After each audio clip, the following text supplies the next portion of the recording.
Hello everyone, welcome back to my channel. તો friends, આજે હું સરસ મજાનું કઢાઈ પનીર બનાવવાની છું। તો તેની રેસીપી પણ તમારા માટે હું લઈને આવી છું। તો કઢાઈ પનીર બનાવવા માટે એક નોનસ્ટિક પેન મેં લઈ લીધી છે। તેમાં મેં થોડું તેલ એડ કરી લીધું છે અને તેલને આપણે કઢાઈમાં આ જ રીતે ફેલાવી દેવાનું છે। ત્યાર પછી મેં અહીં ડુંગળી ટામેટાને એક અલગ પ્લેટમાં લઈ લીધા છે। બીજી પ્લેટમાં પણ મેં ડુંગળી ટામેટાં, કેપ્સિકમ, મરચાં અને પનીર લઈ લીધું છે।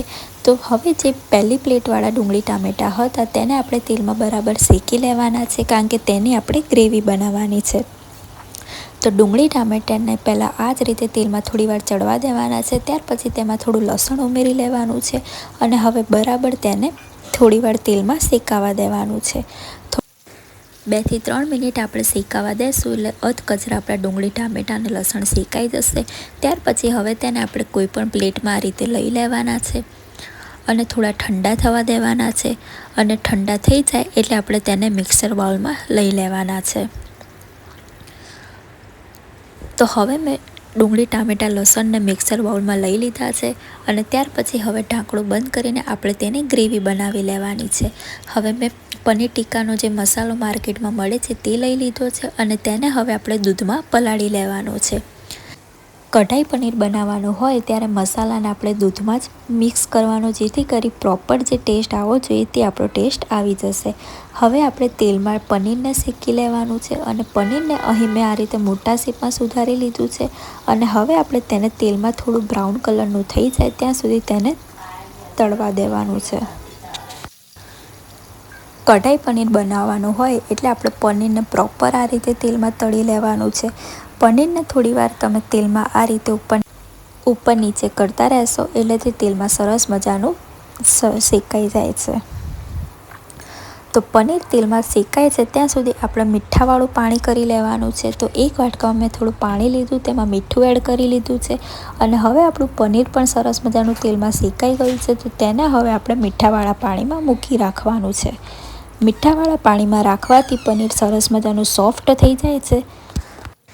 તો હવે પનીરને આપણે આ જ રીતે પાણીમાં રાખી મૂકવાનું છે અને ત્યાર પછી જે અલગથી પ્લેટમાં શિમલા મિર્ચ, ટામેટાં અને ડુંગળી રાખ્યા હતા તેને પણ આપણે હવે તેલમાં સરસ મજાના શેકી લેવાના છે।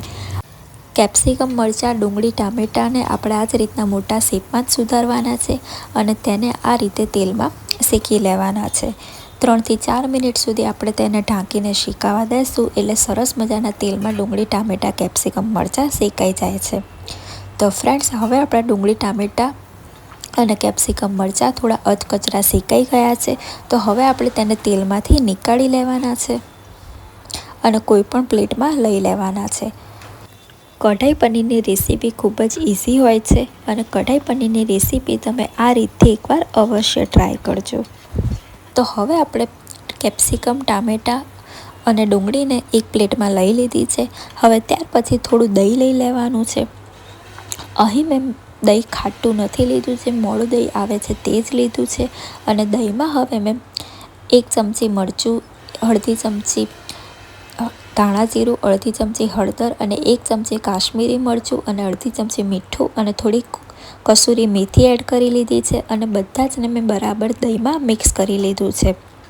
હવે આ દહીંમાં આપણે પનીર એડ કરી લેવાનું છે। પનીરને પાણીમાંથી બધું જ નિતારી લેવાનું છે અને એડ કરી લેવાનું છે।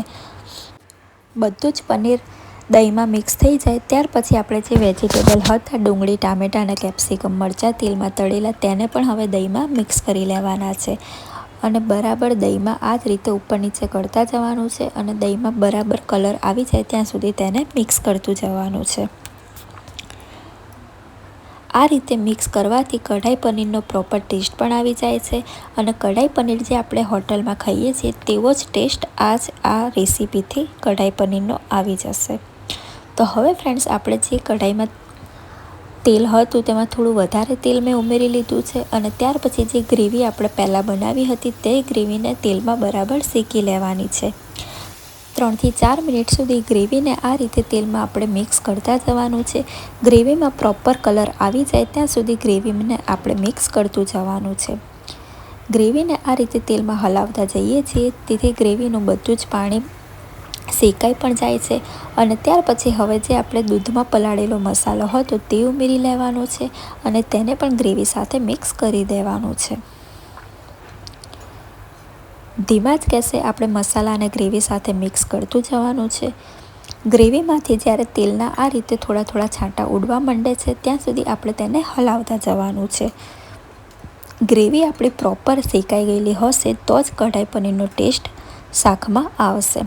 હવે જે આપણા રેગ્યુલર મસાલા હોય છે તે ઉમેરી લેવાના છે. તો અહીં મેં 1 ચમચી લાલ મરચું, અડધી ચમચી ધાણા જીરું ઉમેરી લીધું છે અને થોડું મીઠું ઉમેરીને બરાબર ગ્રેવીને મિક્સ કરી લીધી છે. હવે આપણે ગ્રેવીને બરાબર મિક્સ કરી લીધી છે.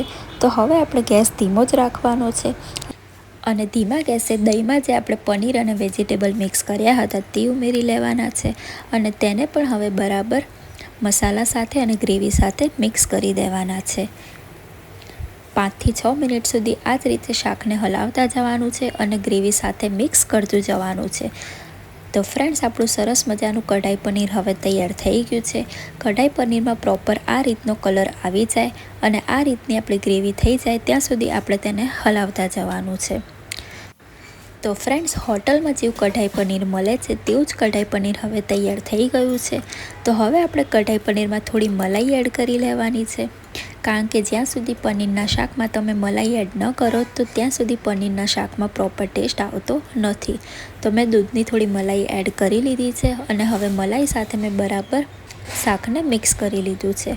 તો ફ્રેન્ડ્સ, આપણું હોટલ જેવું અને ઢાબા જેવું કઢાઈ પનીર તૈયાર થઈ ગયું છે. તો હવે કઢાઈ પનીરને મેં એક પ્લેટમાં લઈ લીધું છે અને કઢાઈ પનીર સાથે થોડી મેં ડુંગળી અને રોટલી લઈ લીધી છે, કારણ કે કઢાઈ પનીર મને રોટલી સાથે જ સરસ લાગે છે. તમે પરોઠા સાથે પણ લઈ શકો છો. તો ફ્રેન્ડ્સ, તમને કઢાઈ પનીરની રેસીપી કેવી લાગી તે મને કમેન્ટ કરીને અવશ્યથી કહેજો અને જો આ રેસીપી તમને ગમી હોય તો વિડીયોને લાઇક, શેર, કમેન્ટ કરવાનું ના ભૂલતા.